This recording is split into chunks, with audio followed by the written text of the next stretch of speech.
میں امام شافعی مکمل بن چکے تھے، وقت کے امام بن چکے تھے، اور جب آپ درس دیا کرتے تو بڑے بڑے شیوخ، بڑے بڑے اولیاء اللہ، بڑے بڑے سفید بالوں والے آپ کی مجلس میں بیٹھا کرتے.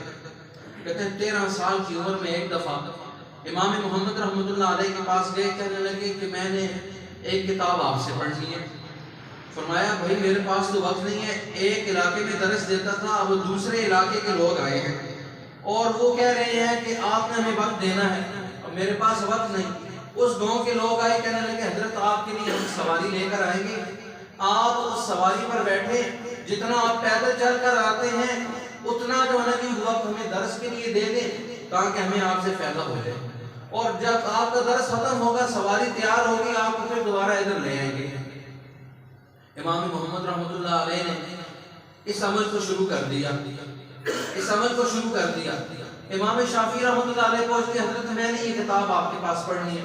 کہنے لگے بھائی وقت نہیں ہے، ادھر درس دیتا ہوں پھر ادھر جاتا ہوں.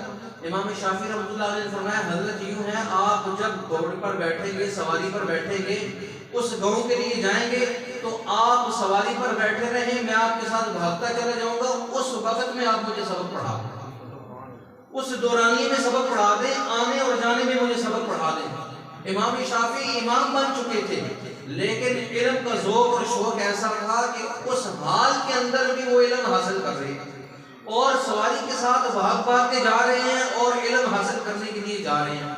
کہتے ہیں کسی محدث نے احادیث کو یاد کیا، حافظ الحدیث بنے، پوچھا کہ آپ نے یہ جو حافظ الحدیث بنے اس حدیث کا فائدہ کیا ہوا؟ بڑا عجیب جواب دیا.